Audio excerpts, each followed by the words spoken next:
Moving on, ઓળખાણ આપી રહી છું હવે પ્રોફેસર દીપક તેરૈયા, આજના સેશનના બીજા એક્સપર્ટ આપણા પેનલિસ્ટ છે, જેમને આજ પ્લીઝ પધારીએ.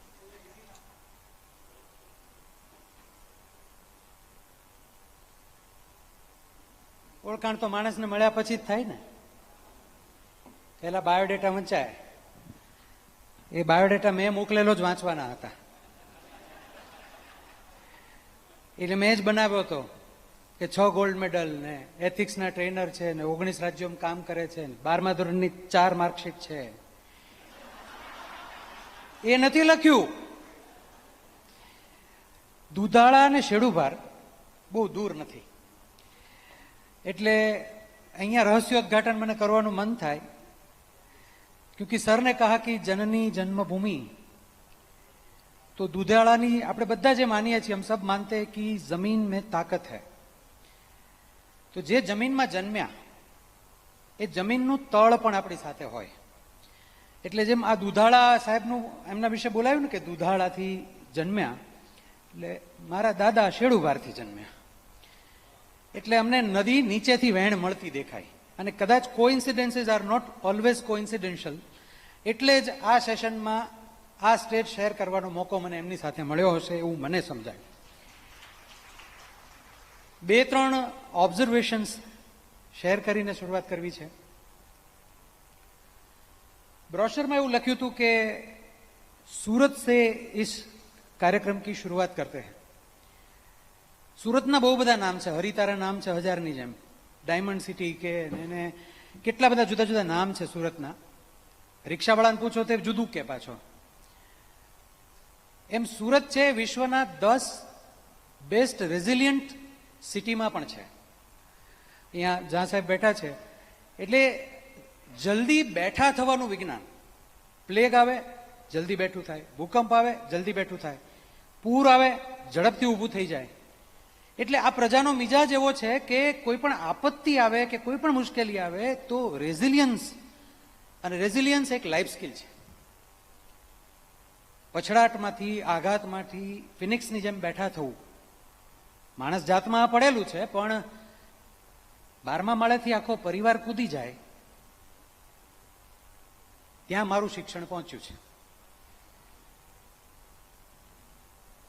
12 લાખની મહિને પ્રેક્ટિસ કરનારો ગોલ્ડ મેડલિસ્ટ ડોક્ટર ઘરે પંખે લટકી જાય ત્યાં મારું શિક્ષણ કામ કરે છે. આઈ એમ ડેમ શ્યોર કે આ ગ્રુપમાં બેઠા છે એમાંથી પણ 5 થી 7 શિક્ષક અત્યારે કોમ્પિટિટિવ એક્ઝામ્સની તૈયારી કરતા હશે સાઈડમાં. શિક્ષકને સત્તા તરફ જવાનું વલણ ઊભું થયું છે, શિક્ષણ ત્યાં પહોંચ્યું છે. શિક્ષકને એમ થયું છે કે શાળામાં મારો અવાજ નથી, એના કરતાં તો કલેક્ટર સાહેબ ઉતરે છે એમનો અવાજ કેવો સરસ છે, એના કરતાં પહેલા મામલતદાર ઓર્ડર કરે છે આપણો ચૂંટણીનું કામગીરીનો, એનો કેવો પાવર સરસ છે. એટલે કેટલા બધા શિક્ષકો, ગુજરાતના ઓલમોસ્ટ 2 લાખ પ્રાથમિક શિક્ષકો અને થાઉઝન્ડ્સ ઓફ માધ્યમિક શિક્ષકો અને યુનિવર્સિટી ટીચર્સ સાથે મારે મળવાનું થાય, કામ કરવાનું થાય. અને હું આ સિમ્પલ ક્વેશ્ચન પૂછું તો એવું કે હવે કોમ્પિટિટિવ એક્ઝામ્સની હવે મળી જાય છે, તૈયારી કરીએ તો થઈ જાય છે, ઇઝી છે, ક્લાસીસ ખુલ્યા છે. પણ આ પહેલી ટીમ જે બને છે ને એને મને એમ કહેવું છે કે આપણા માટે આ રેઝિલિયન્સનો મુદ્દો છે, આ ચેલેન્જ છે કે એક શિક્ષકને પોતાનું કવન, પોતાની જાત, પોતાનું કર્મ બદલવાનું મન થઈ જાય તો ક્યાંક યુ ટર્ન આપણે બધાએ જોવો પડશે. અને એટલે અહીંયાથી બહુ મજાથી વાત થઈ અને ડોક્ટર એપીજે અબ્દુલ કલામ સાહેબને યાદ કરાયા ને. ક્વેશ્ચન તમે પૂછો એના પહેલા મને પૂછવા છે. અહીં બેઠેલા તમામ લોકો પોતાના માઇન્ડ પર યાદ કરે કે આપણે સ્કૂલથી લઈને ભણતા આવ્યા છીએ.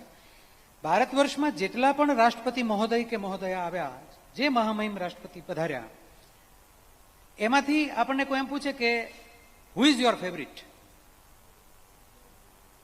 તો એક પેઢી આખી અત્યારની અબ્દુલ કલામ સાહેબનું નામ બોલે છે અને એક પેઢી કદાચ ડોક્ટર રાજેન્દ્ર પ્રસાદનું નામ બોલે છે.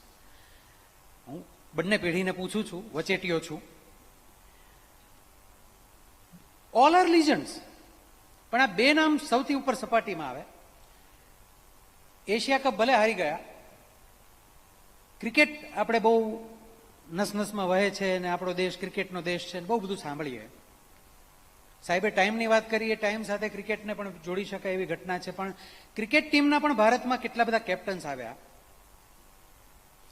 હુ is your favourite? Mahi, MSD, Dhoni. Why? કેટલા બધા સરસ કેપ્ટન આવ્યા. વિનુ માંકડથી શરૂ કરીને તમે કપિલદેવથી લઈને સચિન તેંડુલકર ક્યાં ખરાબ કેપ્ટન હતા, દ્રવિડ ક્યાં, કોહલી ક્યાં ખરાબ કેપ્ટન છે, અદભુત ખેલાડી છે. પણ બે શબ્દ આપણે બધા પકડીએ શિક્ષણના માણસો. One is competence and another is character. Both travels together. અહીંયા ઝા સાહેબ બેઠા છે, અહીંયા આદરણીય જસ્ટિસ મહોદય સાહેબ બેઠા છે. હું જ્યુડિશરી બ્યુરોક્રેસી સાથે મારી શિક્ષકત્વની રાજીનામું મૂક્યા પછી ઈશ્વરે મારા માટે એવી રચના મૂકી કે હું એથિક્સ ભણાવવા જાઉં છું ત્યાં, અને મારે બ્યુરોક્રેસી સાથે કામ કરવાનું આવ્યું 19 રાજ્યોમાં. તો મને બહુ મજા પડે સાહેબ. અને જ્યાં સાહેબ તો અમારા ગાંધીનગરના છે, તો હું એમને વિશે એટલે કહી શકું કે એમને મળીએ ને તો મને માણસને મળ્યાનું મન થાય, અધિકારીને મળે જેવું નહીં લાગે. પણ આવો તમે મારી બધી કોચિંગ ઇન્સ્ટિટ્યૂટ જુદી જુદી ગુજરાતમાં ચાલે છે, ત્યાં યુપીએસસીની તૈયારી કરતો છોકરો, હજી તો 3 મહિના તૈયારી કરી છે, ઓનલી 3 months, હજી ક્લાસ જોઈન કર્યા 1 લાખ રૂપિયા ફી ભરીને. એ અડધો કલેક્ટર થઈ ગયો છે.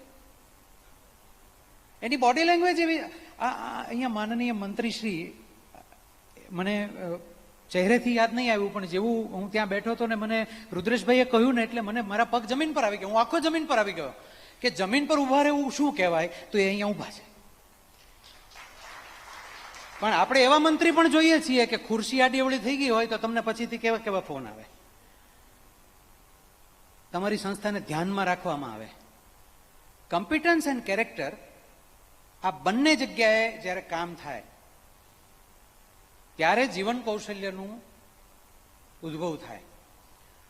અને એટલે મને બહુ સિમ્પલી, કારણ કે પેરેન્ટની પણ અહીંયા વાત થવાની, શિક્ષક આપણે છીએ, અને શિક્ષકમાં ચાલો બાળપણમાં રમત રમ્યા છો ને, પેલી ચકલી ઉડે ફર, ચકલી ઉડે ફર રમ્યા છો ને? હા કે ના? ચલો આટલા લોકો રમ્યા છે તો મૂકો ખુરશીના હાથા ઉપર આંગળી. નોર્મલી ગેમ કેવી હતી? તો કે ચકલી ઉડે ફર, પોપટ ઉડે ફર, મેના ઉડે ફર, હાથી ઉડે તો કેટલાક હાથી ઉડાડી દે, હાથી ના ઉડે હવે તારો દાવ. રાઈટ? આટલી ગેમ હતી. મૂકો.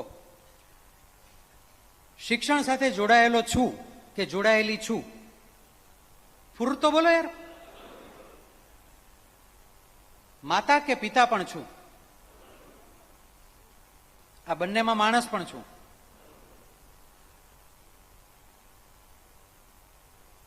પંદર થી 20 વર્ષની વચ્ચે સ્મશાનમાં જવાનું થયું હતું.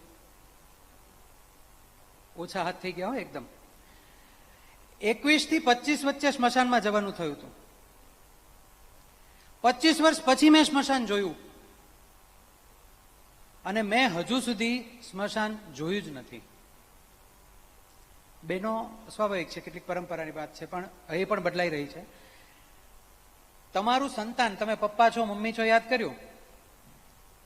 ટીચર્સ, હું ગાંધીનગરની એક ઇન્ટરનેશનલ સ્કૂલ 2.5 લાખ રૂપિયા ફી લે છે ને, એ સ્કૂલના ટીચર્સને સોશિયોલોજી, છોકરાઓ બધા શું કે સોશિયલ સાયન્સ નથી ગમતું, સોશિયલ સાયન્સમાં મજા નથી આવતી, તો ટીચર્સને ટ્રેનિંગ આપવાની હતી, સોશિયલ સાયન્સ ભણાવવામાં રસપૂર્વક કેમ ભણાવાય.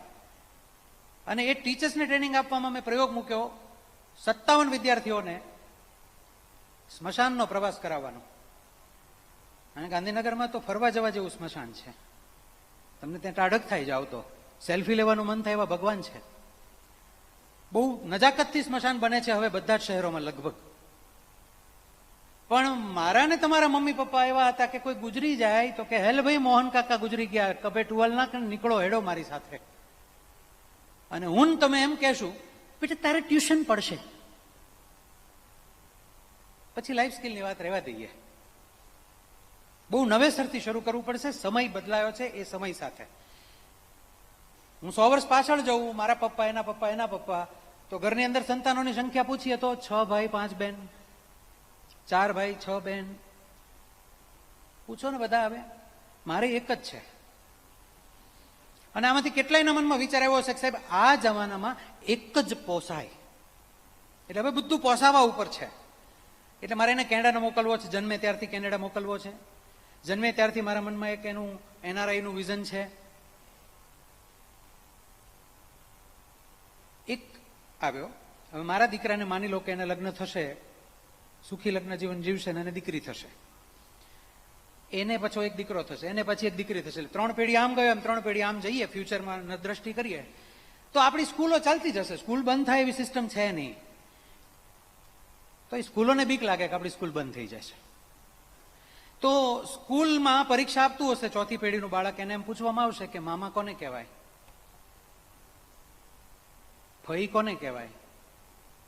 તો કદાચ આપણું બાળક જો ત્યારે રામને યાદ કરતું હશે તો લખશે રામ નામ. ટર્મિનોલોજી જતી રહેવાની.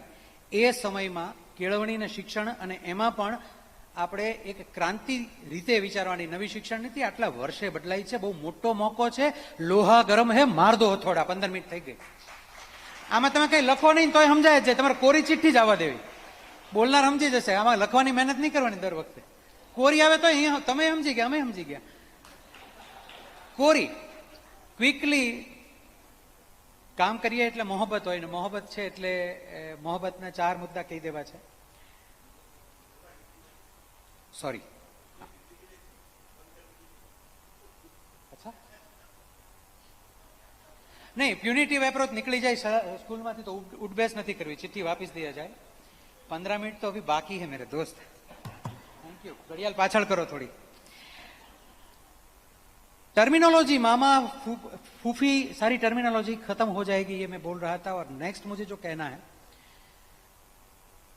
टीचर्स के बच्चे जो स्कूल में पढ़ाते हैं उनके बच्चे पढ़ने के लिए ज्यादा टॉर्चर्ड है. This is my sharp observation. Homework किया कि नहीं, 3 घंटा तो पढ़ना ही चाहिए, तुम्हें ये बनना है, तुम ये करो. टीचर्स के बच्चे खुद के ज्यादा टॉर्चर्ड है. और टीचर्स ट्रेनिंग में जाते हैं कि बच्चों को प्यार से पढ़ाना चाहिए, बच्चों के साथ दिल से काम करना चाहिए. उनके खुद के बच्चे वे सोच रहे हैं कि फांसी लगा ले. तो शुरुआत खुद से, जो सर ने कहा कि शुरुआत तो मारा थी था, शुरुआत तो खुद से. तो मुझे भी लगा कि मैं गवर्नमेंट में अच्छे सा काम कर रहा था, लेकिन 40% फ्रस्ट्रेशन लेके रोज घर जाता था, एनर्जी डाउन रहती थी. तो मैंने रेजिग्नेशन लिख के दे दिया. सिस्टम बड़ी अच्छी है, 2011 में दिया, 2019 में अप्रूव किया. अच्छे थे ऑफिसर्स, वापिस बुलाने के लिए निगोशिएशंस चले. मैडम आने वाली है दोपहर को, जिन्होंने रिफ्यूज्ड ऐसा लिखा था, आ गए हैं मैडम, रिफ्यूज्ड लिखा था. लेकिन मैं थैंक यू बोलना चाहूंगा. और अड़िया साहब ने पूछा कि क्यों जाना चाहते हो, तो मैंने ये बोल दिया था कि फाइल में से लाइफ में जाना है. क्योंकि अब मेरी क्लासरूम बहुत बड़ी है, तो वो बड़ी क्लासरूम में सोसाइटी भी है. बस्तर में जाके भी मैं अभी नक्सलाइट एरियाज के युवाओं के साथ मैं 6 दिन काम करके आया, जो मैं कभी उसमें नहीं रह पाता. मुझे ये कहना है कि जो क्लासरूम मिला है उसमें जो दायरे बांध के दिए हैं टीचर्स को, यहां पे जो सिस्टम के लोग बैठे हैं, मेरा उनसे रिक्वेस्ट है कि टीचर्स की वो जंजीरें थोड़ी हटा के देखिए. आप जो लाइफ स्किल चाहते हैं वो लाइफ स्किल वो आपको लाके देंगे बच्चों के अंदर का, लेकिन आपने उनको एकम कसौटी में जो बांध रखा है. ये ताली मेरी नहीं है, ये ताली आपकी खुद की है, मैं जानता हूं. तो आ अवाज उठावવાનું જનૂન ને જવાબ ક્યાંથી આવ્યો, હિંમત ક્યાંથી આવી? तो मैंने 3-4 मुद्दा फटाफट कहवा है. बीइंग ए पेरेंट एक प्रैक्टिस बड़े अच्छे से की थी, बहुत सारे पेरेंट्स को सिखा रहे हैं. जैसे ही बच्चे का स्टैंडर्ड चेंज हो रहा है, हम नई किताबें खरीद के लाते हैं, सिलेबस. एक बार पेरेंट्स संडे के दिन 2 घंटा बैठ जाए, सारे पेजेस को घुमा के देख ले कि कौन कौन सी चीजें हैं इस बार सिलेबस में, जो आपको अच्छा लगे, जो ठीक लगे. आप जो भी पढ़े हो, कोई डिग्री किया उसमें इंपॉर्टेंस नहीं है, आपने देख लिया. तो मुझे पता चला कि इसमें भीमबेटका है. भोपाल से 60 किलोमीटर दूर एक भीमबेटका यूनेस्को हेरिटेज साइट है, जहां पे भीम बैठे थे ऐसा करके. तो उसको पढ़ने में आया है भीमबेटका. तो मैं एमपी पुलिस की ट्रेनिंग के लिए गया. मैंने 1 हफ्ते का टूर का प्लान बनाया. ट्रेनिंग के बाद फैमिली को बुलाया, भीमबेटका गए. गुजराती लोग घूमने बहुत जाते हैं, लेकिन गाइड कभी नहीं करते. ये अजंता इलोरा 2 घंटे में देख लो. तो बच्चे को गाइड दे दिया, ऑडियो गाइड किया, गाइड भी किया. 6.5 घंटे भीमबेटका, जहां से 15 मिनट में लोग निकल जाते हैं, 6.5 घंटे भीमबेटका में रहे. वैसे ही पुणे गए, तो पुणे की पेठ में गए 3 घंटे, वापिस आ गए और कोई पढ़ाना नहीं है। तो मैं 4 ई बताना चाहूंगा जो बहुत इजीली हम लोग इंप्लीमेंट कर सकते हैं। 4 ई, क्योंकि ट्रेनर फैसिलिटेटर जो है उनका, वो टीचर जो है वो एक्सपर्ट है, उनके पास डिग्री है, उनको यही सिखाया जाता है कि आई एम द बेस्ट, मैं टीचर हूं। तो क्लास में जब वो जाते हैं फर्स्ट स्टैंडर्ड के टीचर, तो ये मान के जाते हैं कि मैंने पीटीसी किया है, मैंने बीएड किया है। तो ये बच्चे जो है वो पूछूं मैं आपसे, बाळको एटले शुं? बड़े अच्छे जवाब मिलेंगे। बाळको एटले कोरी स्लेट, जे लखવું હોય તે લખાય। બાળકો એટલે કુમળો છોડ, જેમ વાળો તેમ વળે। અરે જેમ વાળો તેમ વળે એમ નહીં, એ જેમ વળે એમ વળવા દેવાનો, એ જગ્યા છે।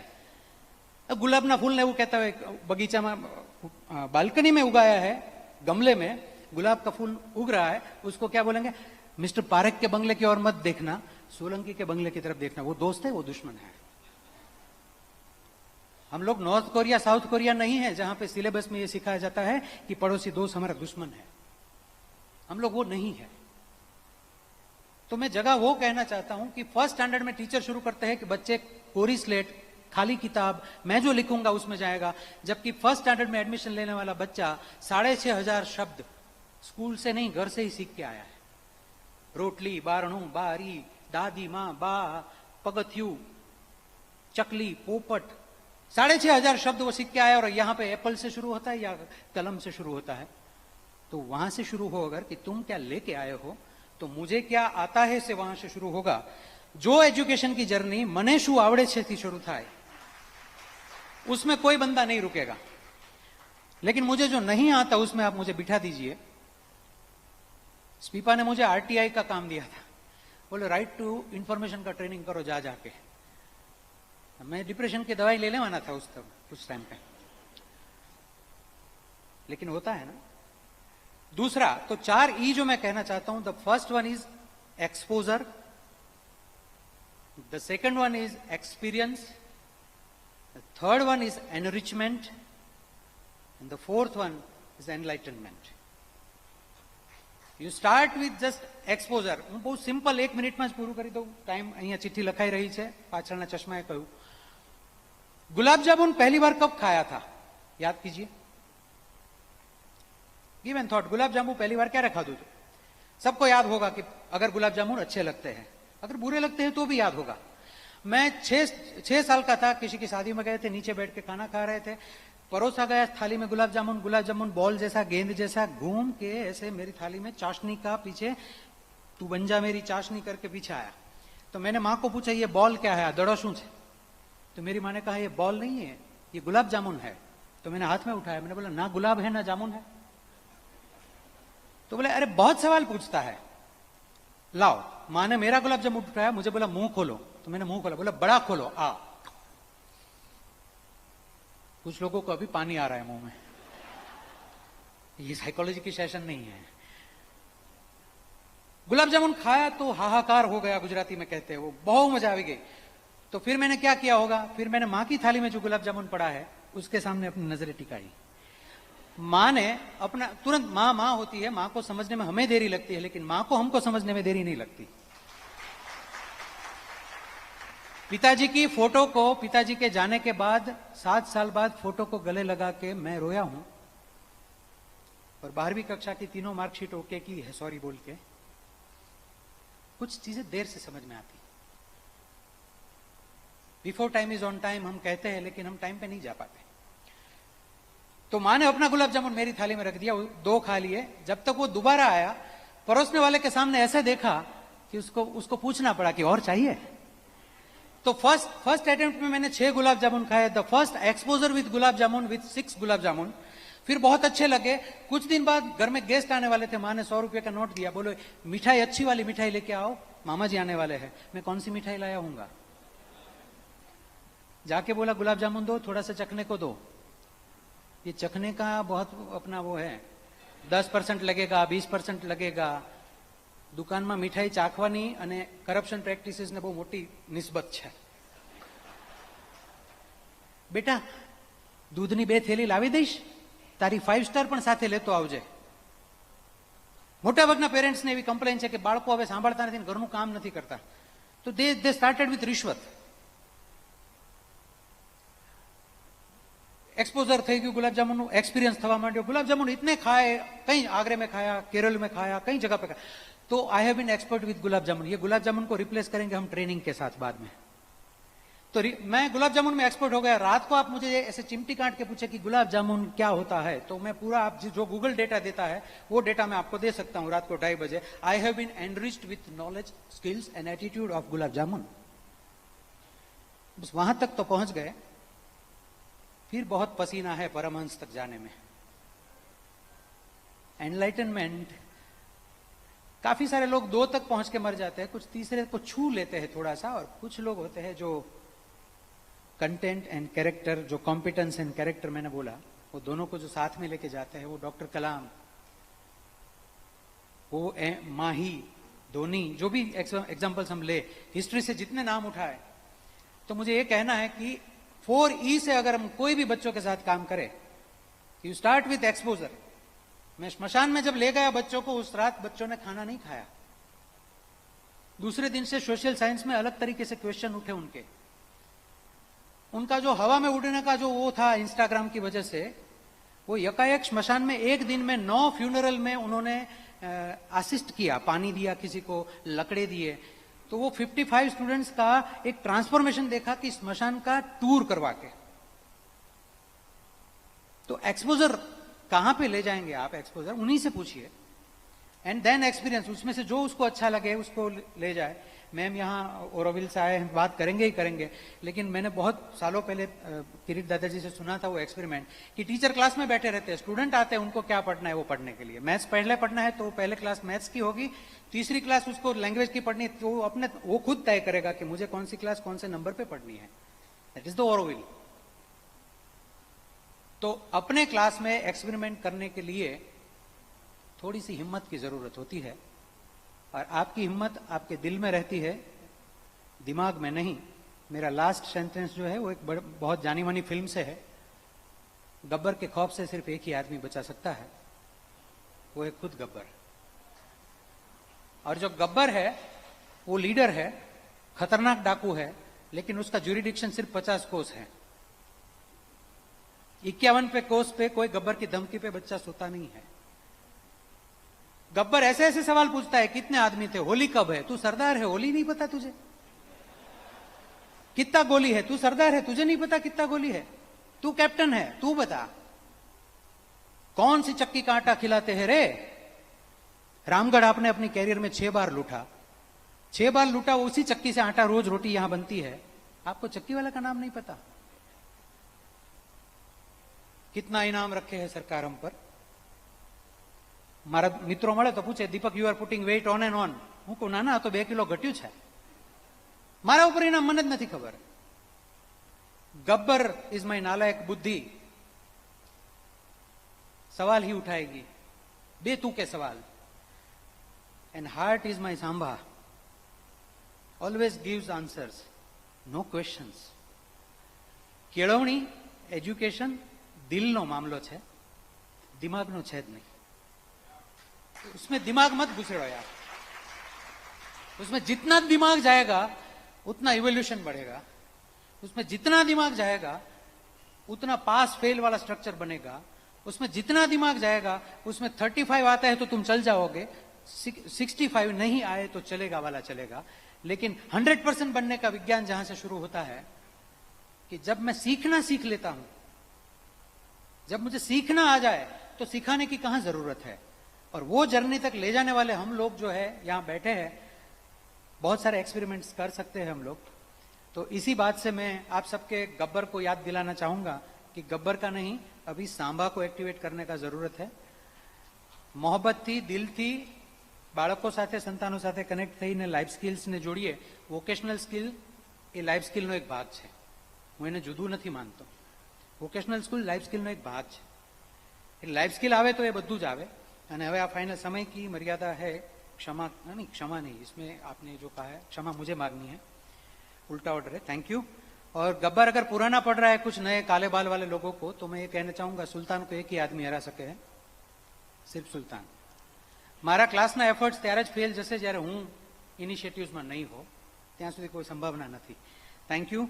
આ તક મળી અને આ વાત કરવાની મોકો મળ્યો. અને અહીંથી બોલવાનો મોકો મળ્યો એ બદલ શિક્ષા સંગમ સમર્થ, જે નામમાં જ સમર્થ છે, એ ટ્રસ્ટનો આભાર. આપ મહાનુભાવોનો આભાર કે આપે આ નાનકડા માણસને સાંભળ્યો. Thank you.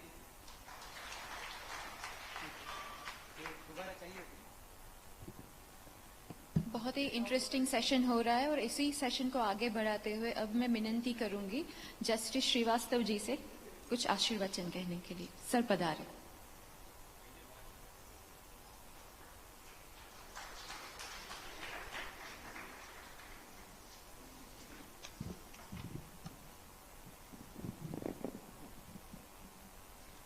इस सभा में उपस्थित मंच पर विद्वान पैनलिस्ट, सभा में उपस्थित शिक्षा जगत से जुड़े हुए वाइस चांसलर्स, विभिन्न यूनिवर्सिटीज के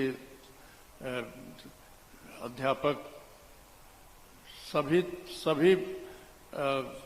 शिक्षा पद्धतियों से जुड़े हुए अध्यापकगण, समर्थ के जुड़े हुए सभी कार्यकर्तागण और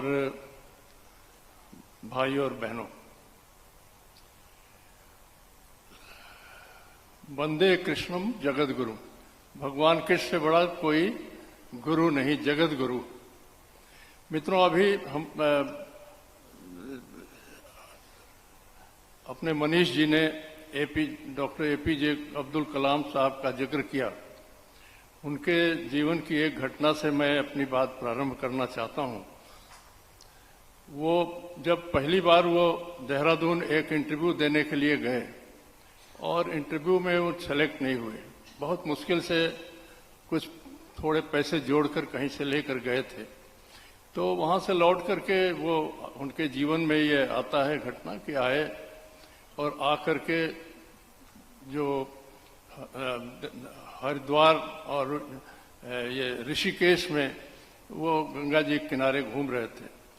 सवेरे स्वामी शिवानंद जी निकले. उन्होंने देखा कि एक नौजवान जो है यहाँ बिल्कुल निराशाजनक स्थिति में घूम रहा है और उन्होंने उनसे पूछा क्या बात है. उन्होंने कहा कि मैं बड़ी मुश्किल से तो कुछ पैसा लेकर आया था और सिलेक्शन के लिए सिलेक्शन रिजेक्ट हो गया. मैं जीवन में तो मैं क्या करूं. तो उन्होंने कहा कि ऐसा है कि इसमें तुम रिजेक्ट हुए हो तो तुम्हारे लिए ईश्वर ने कोई बहुत बड़ी चीज रखी होगी. और उनको भगवत गीता के बारे में उन्होंने बताया और निष्काम कर्मयोग की शिक्षा दी. और उसके बाद वो जीवन भर भगवत गीता के बारे में वो पढ़ते रहे. मैं जब वकील था, भारत सरकार का वकील था, तो डीआरडीओ के चेयरमैन थे, तो उनका मैं वकील भी रहा डीआरडीओ के चेयरमैन के रूप में. और एक खेल गांव में छोटे उसमें रहते थे. सवेरे भगवत गीता पढ़ते थे. वीणा वादनी का वीणा बजाते थे. वो पूरे जीवन में कहां से कहां पहुंचे. मतलब भगवत गीता के उन सिद्धांतों को मान करके, निष्काम कर्मयोग को मान करके, आज सबसे बड़ी परिस्थिति यह है कि किसी विद्यार्थी का नंबर कम हो गया तो वो आत्महत्या करने की सोचने लगता है. और क्या स्थिति पैदा हो गई है. मैं यहीं से मैं शुरू करना चाहता हूं.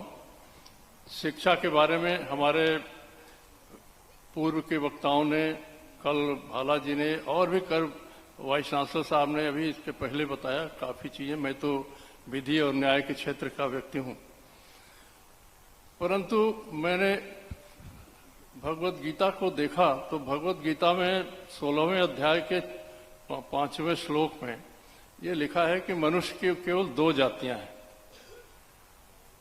और एक जिनको अंदर देवता के गुण हैं और दूसरे असुर.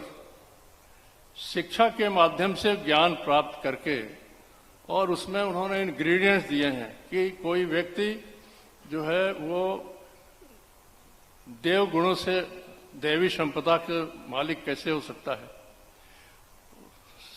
16वें अध्याय का श्लोक 1, 2 और 3 उसमें दिया है कि क्या क्या गुण है. 25 गुण उन्होंने दिए हैं. अभयम, सप्त, संबुद्धि आदि ढेर सारी हैं.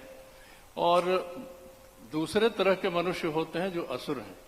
कई ऐसे विधाएं हैं, कैसे ऐसे पंथ हैं जो शिक्षा देते हैं तो उससे देवता पैदा हो ही नहीं सकते।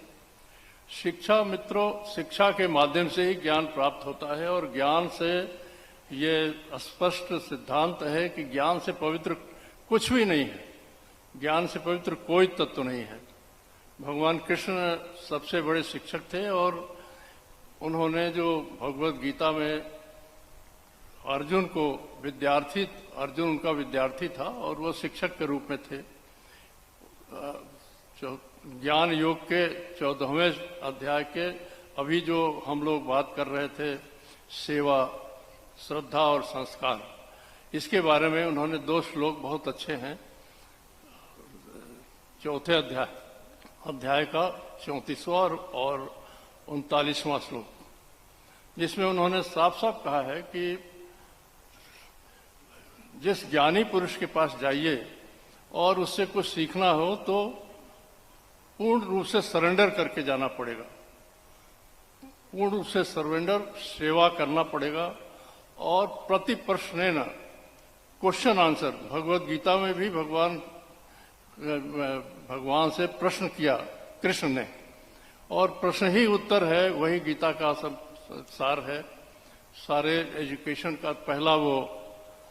और तो प्रति प्रश्न सेवा करिए, पूर्ण समर्पण होकर जाइए और श्रद्धावान लभते ज्ञानम, ये जो श्रद्धा, सेवा और संस्कार, ये 3 चीजों के बारे में जो जीवन मूल्य और जीवन कौशल, इन 3 चीजों से ही गवर्न होता है।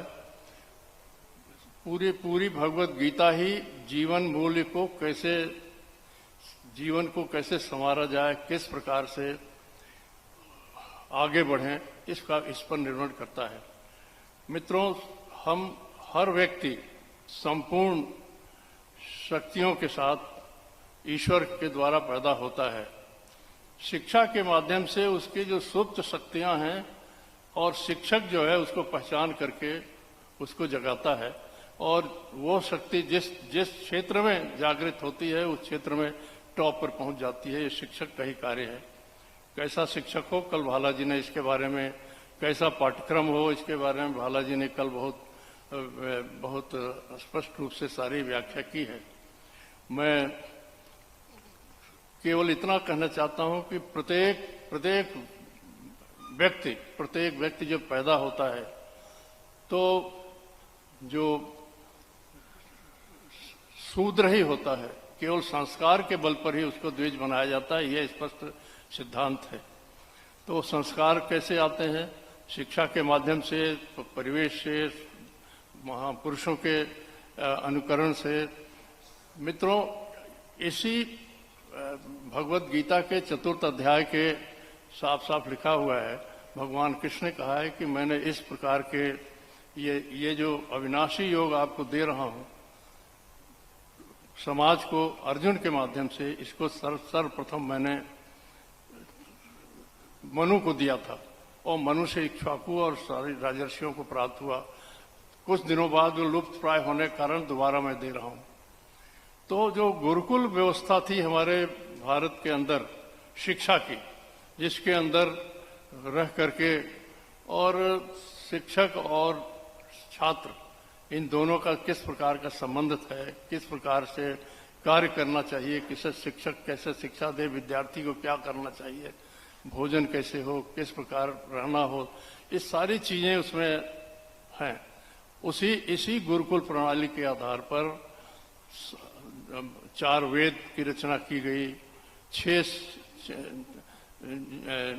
दर्शन की रचना की गई, 6 शास्त्रों की रचना की गई, इतने पुराणों की रचना की गई, इतने उपनिषदों की रचना की गई, आयुर्वेद काय चिकित्सा से लेकर के और जो सर्जरी तक, इस तरह की शिक्षा की गई।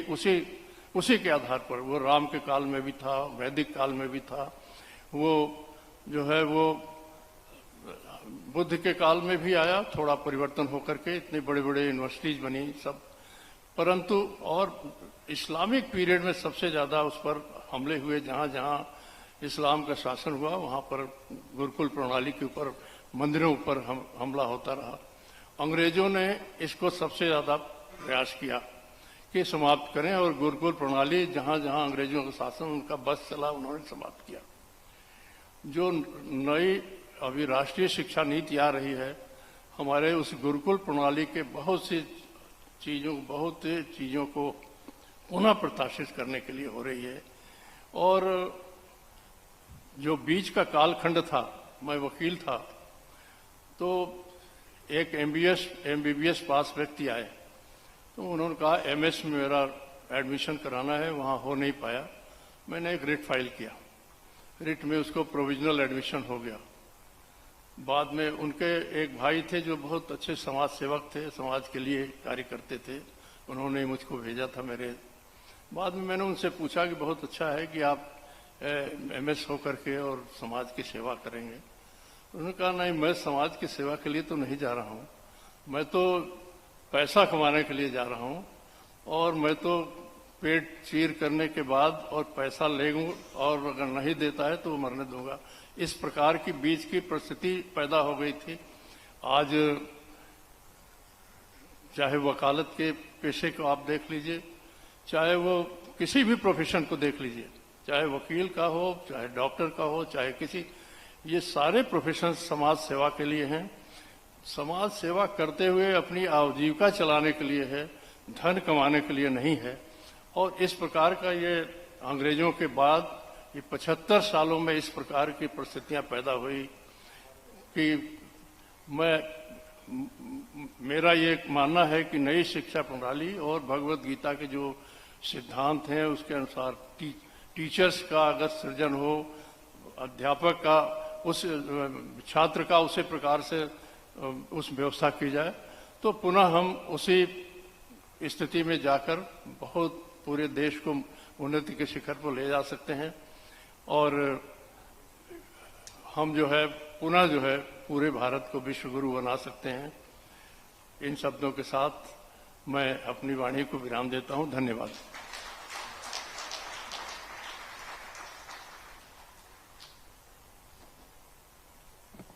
बहुत बहुत धन्यवाद आज के सभी वक्ताओं का। और अभी ये मंच it's floor is open for question answer. आप कोई भी सवाल हो किसी भी पैनलिस्ट से प्लीज पूछ सकते हैं। जी बताइए। अभी हमारे इस सत्र में जिन लोगों को आपने सुना उनको हमने कुछ 14 मिनट दिए, तो शिक्षा संगम के इस संकल्पना में आगे कितना सीखना है उसका ट्रेलर दिया है खाली, कि बहुत सारे सत्र अभी होने बाकी हैं अगले वर्ष भर में। तो इसके लिए आपको यह समझना होगा, तैयारी रखनी होगी कि आगे कैसे बढ़ना है। छोटा सा बिंदु ऐड करूंगा। एक 10 वर्ष के बच्चे से पूछा जाए स्कूल क्यों जाते हो, तो उसका जवाब क्या होगा? आप में से कोई बताएगा?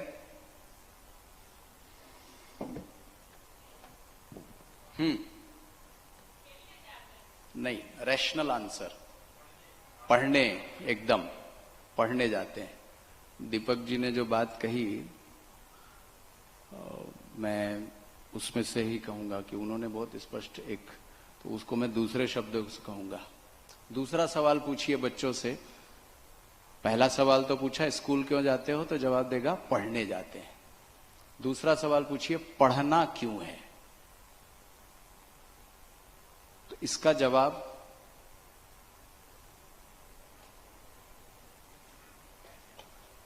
बड़ा ही हाइपोथेटिकल आंसर होता है, काल्पनिक होता है। कुछ करना है, कुछ बनना है, सोचा नहीं है, पिताजी का व्यापार संभालेंगे, ये करेंगे, वो करेंगे, 12th पहुंचेंगे तब करेंगे। तो जो आदरणीय दीपक जी, आदरणीय जस्टिस शंभुनाथ जी, आदरणीय सावजी भाई ने जो कहा, उसका एक छोटा सा सार के रूप में बोल रहा हूं कि जिसको पता है कि मुझे ये क्यों करना है,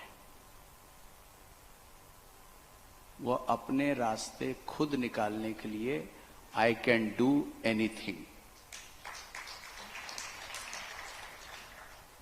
उसको तभी वह आएगा। तो यह आप सभी को लग रहा होगा कि मुझे और सुनने को मिले और सुनने को मिले, तो यह शिक्षा संगम सिर्फ 4 दिन की अवधारणा नहीं है, इसका स्थायित्व होना बहुत जरूरी है।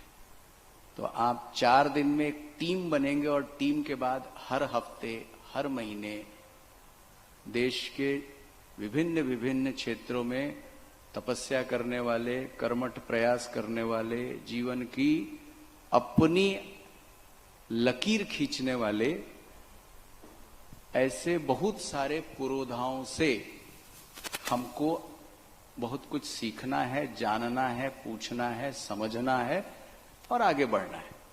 इसी दृष्टि से हर सत्र को देखिए, इतना ही मुझे कहना था। अब आपको डॉक्टर रोजी पटेल जी, आप जो भी सवाल पूछें वो आपको कोऑर्डिनेट करेंगे। Thank you.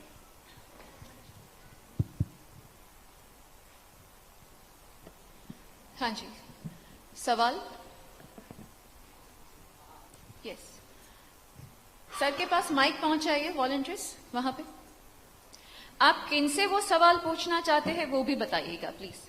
आपका नाम, आप किनसे सवाल पूछना चाहते हैं और आपका सवाल। जी સર, મારું નામ અક્ષય ખત્રી છે। હું સૌજી સરને સવાલ પૂછવા માંગુ છું।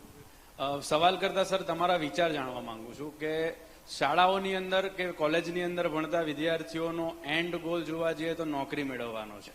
એને જો દૂર કરવા માટે એન્ટરપ્રેન્યોર સ્કૂલમાંથી ને કોલેજીસમાંથી તૈયાર થાય તો એના માટે જે રીતે શાર્ક ટેન્કના શો આવે છે, અલગ અલગ ઇન્ડસ્ટ્રીયલિસ્ટ ભેગા થઈને ફાઉન્ડેશન ફોર એન્ટરપ્રેન્યોર્સ તૈયાર કરી અને સ્કૂલ્સ અને કોલેજીસની સાથે ટાઈઅપ કરીને ત્યાંથી એન્ટરપ્રેન્યોર્સ લેવામાં આવે અને ત્યાંથી જો એમને શરૂઆતથી જ ફંડિંગ તરફથી ફાઉન્ડેશન તરફથી આપવામાં આવે તો સ્કૂલ્સ અને કોલેજીસની અંદરથી એન્ટરપ્રેન્યોર્સ તૈયાર થઈ શકે યુનિવર્સિટીઝમાંથી। જે રીતે યુનિવર્સિટીઝના હોર્ડિંગ લાગે છે કે અમારી પાસે નોકરી માટે આ કંપનીઓ આવે છે, આ કંપનીઓ આવે છે, તો એની જગ્યાએ અમારી પાસે એન્ટરપ્રેન્યોર્સ ક્લબના મેમ્બર્સ આવે છે ફંડ આપવા માટે। એવું જો તૈયાર થશે તો સમાજની અંદર એક પરિવર્તન આવી શકશે ને વિદ્યાર્થીઓની માનસિકતા નોકરી મેળવવાની જગ્યાએ ધંધાદારી બનવાની થશે અને લોકો બીજા એન્ટરપ્રેન્યોર્સ તૈયાર થવા માટે પ્રેરાશે। તો આ અંગે આપના જો વિચાર પ્રદર્શિત થાય તો કંઈક માર્ગદર્શન અમને મળી શકે સર। હું તો એવું માનું છું કે બાળકને જેમાં રસ છે ને એ જ ભણાવો। રસ વગરનું કાંઈ ભણાવો જ નહીં, એમાં એ કોઈ રિઝલ્ટ આપશે નહીં। એને જે વિષયમાં જે કોન્સેપ્ટમાં એને ગમે છે એમાં જ એને આગળ, બાકી એને પાસ થવા પૂરતું ભણાવો। માસ્ટર તો એને પ્લમ્બિંગનો માસ્ટર છે તો એને પ્લમ્બિંગ જ બનાવો। એને તમે એન્જિનિયર નહીં બનાવો। ઇલેક્ટ્રિશનો માસ્ટર છે તો ઇલેક્ટ્રિશિયન બનાવો। મારો છોકરો છે ને હસુ, એ ઘરમાં ટીવી અમે લાવ્યા ને ત્યારે વ્હાઈટ ને બ્લેક આખું ખોલી નાખ્યું, એને ખોલવા પાછું ફીટી કરી નાખ્યું। હલો, એને જે કરવું છે એ કરવા દો, એ માસ્ટર જ છે। આપણે એને કંઈક રોકીએ છીએ એટલે વાતાવરણ એવું આપો કે એને શું કરવું છે, એને બનવું છે ડોક્ટર તો એને બનવું છે સ્પોર્ટમેન, એને કોઈ જિમ્નેશિયન બનવું છે, એને કોઈ માસ્ટર બનવું છે, એને જે બનવું છે એમાં જ આપણે પ્રોત્સાહન આપવું જોઈએ। અને અમે લોકો એવું જ કંઈક કરી રહ્યા છીએ કે એને શું બનવું છે, એને પોતાની સ્કિલને ડેવલપ કરવામાં આપણે મદદ કરીએ, આપણે ઠોકી ન મારીએ। આવું મને તો લાગે છે। Thank you.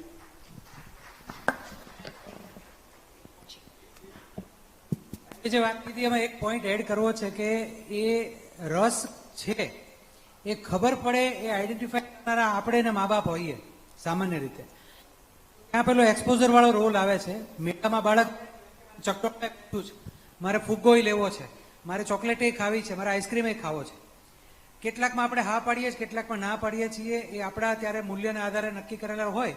પણ ધીમે ધીમે હું એને સાદી ભાષામાં એવું કહું છું કે આ ટ્રેનમાં બેસે, આ ટ્રેનમાં બેસે, આ ટ્રેનમાં બેસે।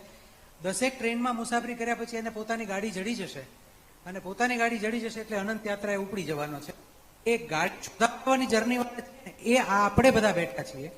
એટલે એન્ટરપ્રિન્યોર અને જોબ એ બે છે, એની સાથે બહુ બધી રેન્જ છે કે એને શું બનવું છે।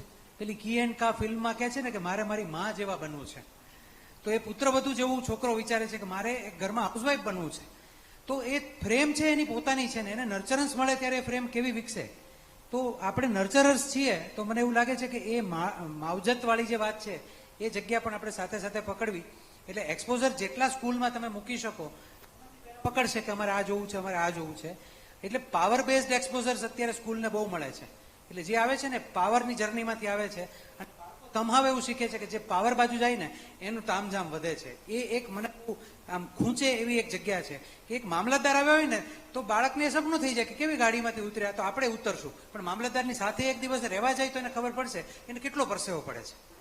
તો એના એક્સપોઝર છે એવી રીતના પ્લાન થાય કે એક દિવસ એની સાથે રહેવા જાય, 3 દિવસ એની સાથે રહેવા જાય.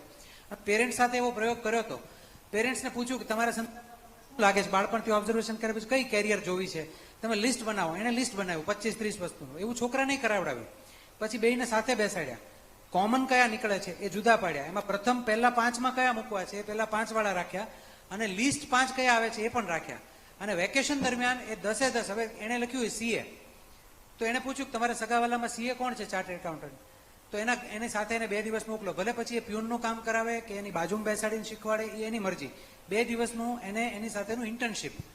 અને 15 દિવસ પછી જયારે પાછા આવ્યા ત્યારે એને પૂછ્યું શું લર્નિંગ છે, તો એને કદાચ એવું લખ્યું હતું કે મને એમ લાગે છે કે મારે આ નથી બનવું, પણ ત્યાં તો મને મજા આવી.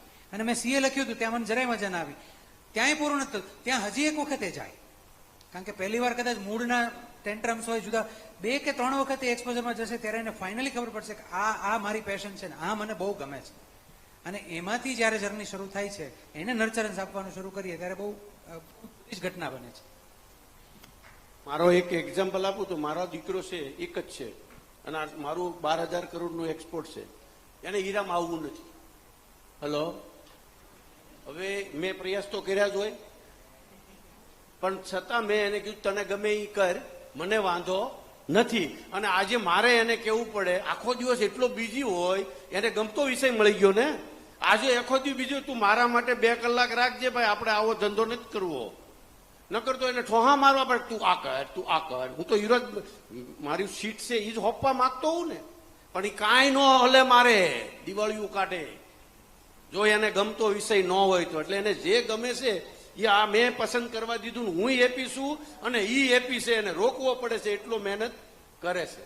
Thank you.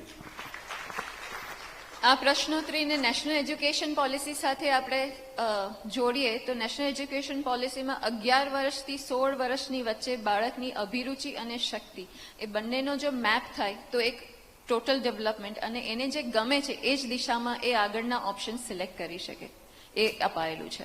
Yes, next question will go this way. Sir ઊભા થઈ ગયા છે એટલે યા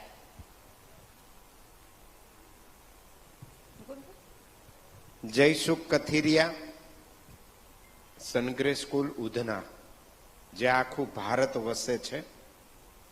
પણ જ્યારથી ટકાવારીનું શિક્ષણ, ટકાવારીને મહત્વતા આપવામાં આવી છે ત્યારથી મા બાપની દોટ પણ એ તરફ છે.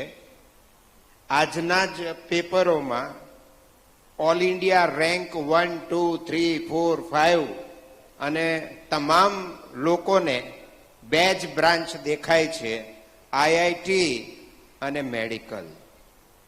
સમાજને તમામ લોકોની જરૂરિયાત છે અને આપણે જે દોટ મૂકી છે એના કારણે આપણું શિક્ષણ પણ અત્યારે એ જ લેવલ પર જઈ રહ્યું છે. ત્યારે સૌજીભાઈ, આપને આ રેન્ક વાળા શિક્ષણ માટે તમારું શું કહેવું છે? મેં ઘણી વાર કીધું છે કે આપણે જેમાં હોઈએ એમાં નંબર લાવવાની કોશિશ કરીએ. બીજાનો નંબર કોઈ દી ન આવે, પણ આપણને ભગવાને એક એવી સ્કિલ આપી છે એમાં આપણે પહેલા નંબરે જ હોઈએ. આઈ એમ ધ બેસ્ટ. એટલે તમને જે ગમે છે એમાં જ. અને આ મા બાપોની ભૂલ છે, કમ્પેરિઝન કરવી જ નહીં. તમારા દીકરાથી હારો દુનિયામાં કોઈનો દીકરો જ નથી, એટલો દેવાનો જ નથી. તમે તમારા હારે એને ખુશ કરો, એને ખુશ રાખો. અને આપણો દીકરો હારામાં હારો આ માનો સ્વભાવ છે પણ બાપનો નથી. ન્યા ગોહો થાય છે. તું જો તો તારે નરેન્દ્ર મોદી થઈ જવું તું ને,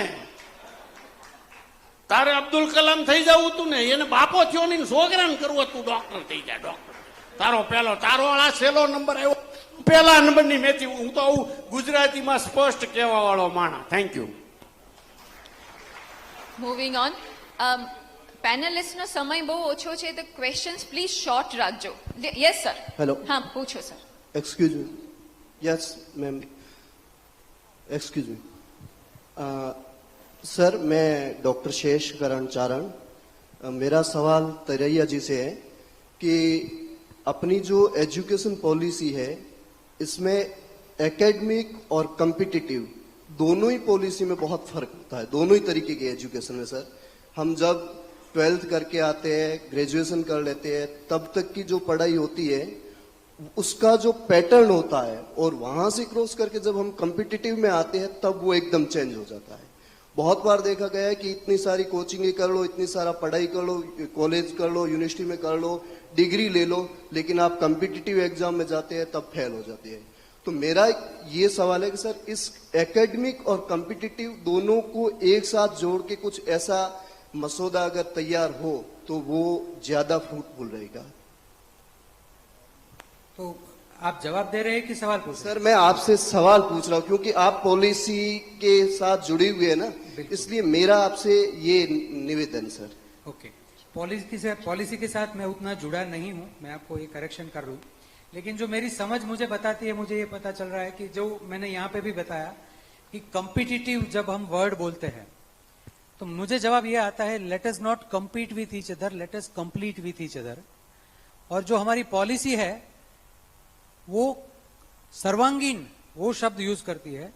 होलसम एजुकेशन की बात अभी इसमें बहुत अच्छे से लिखी गई है, अगर आप उसमें पढ़ेंगे तो वो होलसमनेस को डिफाइन है, वो हमें हमारे प्रैक्टिस से भी करना पड़ेगा, सिर्फ जो रेफरेंस लेके करेंगे उससे नहीं होगा। और कंपटीशन जो हमने बोला, let us not compete and complete, the only difference of an alphabet is L and L is for love. तो मुझे ये समझ में आता है कि ये जो एल जो है वो बड़ा होगा, तो जिस तरह से खुले दिल से अब कंपटीशन की बात कर रहे हैं, मैं सिंपली मुझे जो समझ में आया मैं यही किया। एनएसएस का कैंप लेके मैं विसनगर कॉलेज के बच्चों को लेके गांव में गया, 100 बच्चों का यूनिट है, 100 से ज्यादा नहीं ले जा सकते। पीछे क्या प्रैक्टिस थी, 45 ले जाओ, बजट कम है इसलिए 45 का ही बजट में एडजस्ट कर पाएंगे। मैं 125 ले गया, गांव से हमने क्राउड फंडिंग किया, तो 17,000 में कैंप कंप्लीट किया 30,000 में, और वो सारा दे दिया स्टूडेंट्स को कि आपको मैनेज करना है, रोज का 2400 रुपया आपका खर्चा है, आप मैनेज करो कि 125 लोगों को कैसे खिलाएंगे। अब वहां से वो गुटखा का रैपर ढूंढने गए, मैं थोड़ा सा क्रिस्प जाऊंगा, रैपर आपको ढूंढना है कि व्यसन मुक्ति और सब चलाना है, तो कौन कौन सा गुटखा, तो गुटखा के लिए हमने कंपटीशन को यूज किया कि आप रैपर ढूंढने जाते हैं तो 10 टीम है आपकी, 10-10 लोगों की, तो पता है कि बड़े बड़े बोरे पकड़ के लाए पूरे गांव में से, हम इतना लाए, और टीम को क्या इनाम क्या था, जो टीम सबसे ज्यादा कचरा ढूंढ के लाएगी वो मेरे घर खाना खाने आएगी। तो प्यार तो इश्क वाला था, इनाम तो इश्क का था, मेरे घर खाना खाने के लिए वो ज्यादा से ज्यादा। उसमें ये भी हुआ कि रात को उनके वो स्टेज पे लगा दिए सारे कचरे के वो, और दूसरे दिन गांव का सांस्कृतिक प्रोग्राम था, तो सब पूछ रहे ये बोतले और ये गुटखा के रैपर ये क्यों लगा है, तो बोले ये हमें आपके गांव से मिला है, शायद आप ही का होगा। तो वहां से अप्रोच लिया और वहां कंपटीशन हुआ, स्टूडेंट्स कैसे अच्छा मैसेज दे पाए सोशल वर्क का। तो वो बोरिंग टाइप का जो एक लग रहा था सबको कि कैंप में जाना है तो एक रैली निकालना है, ये करना है, तो उसमें थोड़ा सा क्रिएटिविटी, बीइंग ए टीचर मैं ये कहूंगा कि एक कैप पहन लीजिए, क्रिएटिविटी, अकाउंटेबिलिटी एंड पॉजिटिविटी। तो कोई भी पॉलिसी जब बनती है उसमें ब्रॉड विजन ही होता है। पॉलिसी एंड रूल्स काफी बार मैटर ऑफ इंटरप्रिटेशन पे आके रुक जाते हैं, तो हम अपना इंटरप्रिटेशन उसमें से जो निकालते हैं उससे वो पॉलिसी हम अच्छे से इंप्लीमेंट कर पाएंगे। तो accountability and positivity, being a trainer, ये जवाब मिल रहा है। Thank you. यस, मंजुल जी। जवाब ठीक नहीं मिला हो तो लंच ब्रेक में मिलिएगा, अलग से बात। एक्सक्यूज मी, एक प्रश्न मेरा है। मंजुल जी बताइए।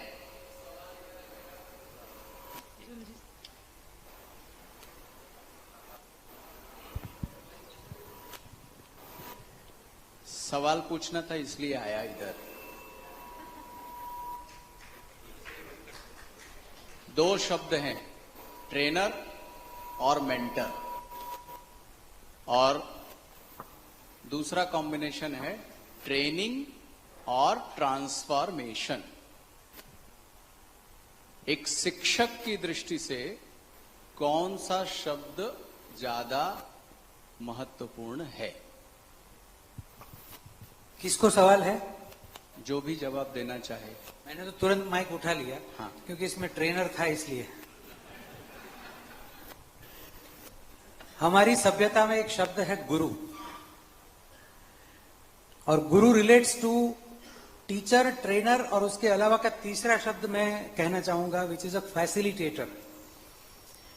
और अगर मैंने आधा ही बताया वहां से कि टीचर वहां से शुरू करते हैं कि मैं एक्सपर्ट हूं, आप लोग कोरी किताब हो, मैं जो लिखूंगा पढ़ के आप आगे जाओ। ट्रेनर के पास टास्क होता है। सीआईएसएफ में कोई ट्रेनिंग के लिए जब बंदा सिलेक्ट होता है, वो स्टूडेंट जाता है वहां पे, तो सीआईएसएफ के ट्रेनर को पता है कि ये वेपन नहीं जानता, लेकिन ए से जब ये 3 कोचिंग खत्म करेगा, ये वेपन मैनेजमेंट, तो वो वेपन मैनेजमेंट उसको सिखा देते हैं। तो उनके पास टास्क है कि मेरे पास आया, यूपीएससी कोचिंग के लिए आया, स्पीपा से 2 साल में निकलेगा, तो यूपीएससी क्लियर करे, कैसे करे उसके स्टेप्स, तो ए से बी में ही वो काम कर। लेकिन फैसिलिटेटर जो है वो होलसम वे में काम करते हैं, वो इंस्ट्रक्शंस भी देते हैं, इंस्पिरेशन, चैलेंजेस भी देते हैं, अपनी लाइफ स्टोरी से भी सिखाते हैं। जैसे अपनी लाइफ की स्टोरी बताई, लेकिन वो अपने, मैं यहां जब बोला मेरे पिताजी को 7 साल बाद मैंने फोटो को गले लगा के सॉरी बोला, इस बात पे आज काफी लोग को गले लगा के रोते हुए फोटो मुझे भेजते, तो मैं काफी हिस्सा लिए बगैर, जो प्रक्रिया में बहुत वेगवान बनाता है। उद्दीपक हमने इसलिए चुना। तो थर्ड वन इज, मुझे लग रहा है कि हम सारे टीचर्स को वो जो फैसिलिटेशन वाला एरिया है, शायद हमें बीएड और पीटीसी कॉलेज में पढ़ाया गया होगा, लेकिन एक बार उसको रिव्यू करके, रिविजिट करके, वो फैसिलिटेशन वाला अगर जब हम देखेंगे, तो जो सर ने कहा कि किसको क्या पसंद है और उसको कहां से उठाना है, वो वाली चीजें आ जाएंगी। ट्रेनर वाले में भी दिक्कत आती है कुछ टाइम पे, क्योंकि सीख सब जाता है, तो नॉलेज का टीचर के साथ निस्बत है, स्किल का ट्रेनर के साथ है, बड़ा सिंपल मुझे जो समझ में आ रहा है, और एटीट्यूडनल कोचिंग जो है वो फैसिलिटेशन से आता है। तो KSA अप्रोच से हम लोग जो काम करते हैं, if we change it to ask, first try to understand attitudinal tuning, attitudinal समझना शुरू करेंगे, देन स्किल्स पे आएंगे और नॉलेज अपने आप पीछे आ जाएगा। जब डायमंड क्या है ये पता नहीं था, काम शुरू किया, अप्रोच पहले आया था, स्किल्स बढ़ने लगे, अनुभव वधे एम आवड़त वधे, आवड़त वधे एम अनुभव वधे, दोनों बढ़ने लगे, तो डायमंड का नॉलेज अभी उनके पीछे इसी तरह से आ गया है कि डायमंड इसके खुद यूनिवर्सिटी है। कोई पढ़ के इतना डायमंड को नहीं समझ पाएगा जितना उन्होंने वहां नहीं जाके पढ़ा है। मैं ये नहीं कह रहा हूं कि कोई डिग्रियां नहीं चाहिए, सारा उसी तरह से चलना चाहिए, लेकिन उसमें मॉडल तो दिखे, attitudinal coaching, then skill based coaching and then knowledge based coaching, वो दोनों को अगर हम दोनों दिशा से चलाए तो काफी सारे रास्ते खुल सकते हैं, मुझे ऐसा लगा। Thank you. Thank you so much. Yes, your question.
वैसे तो આમ તો આપણે સાદી ભાષા કહીએ તો એક ફિલ્ડમાં કામ કરવાનો, એન્વાયરમેન્ટ ઉપર કામ કરવાનો, પ્લાન્ટેશન કરવાનો સબ્જેક્ટ જ હોવો જોઈએ. માસ્ટરે જાય, ટીચરે જાય, પ્રિન્સિપાલે જાય અને બાળકો પ્રેક્ટિકલી નહીં કરે ત્યાં સુધી એને લગાવ નહીં થાય. એટલે જયારે ઝાડ જે લોકો વાવશે ને એ કોઈ દી જીવનમાં કાપશે નહીં. એટલે એને એમાં રસ લેતા ઓટોમેટિકલી બધા ઝાડનું એની પાસે નોલેજ પણ આવશે, એન્વાયરમેન્ટનું પણ નોલેજ આવશે અને એમાં રુચિ જાગશે. એમાં રુચિ બિલકુલ નથી, ગંદકીથી આગા ભાગે છે. પણ આમાં એક વિષય રાખે તો આઈ થિંક બધામાં રસ જાગે. Last question. Excuse me, ma'am. Yes. Here. My name is Pathan Shabana. मेरा क्वेश्चन दीपक सर से है। दीपक सर ने एक बात कही, लाइक जो टीचर्स है टीचर बनना पसंद ना करके जो कॉम्पिटिटिव एग्जाम्स है उसकी तरफ जुड़ रहे हैं, तो ऐसा नहीं होना चाहिए। बट एक रीजन है, शायद ये सबका ही सवाल होगा, कि टीचर के जो सैलरी होते हैं वो हर एक स्कूल में अलग अलग लेवल पे है। कहीं 2000 से स्टार्ट हो रहा है, कहीं 2500 3000 से।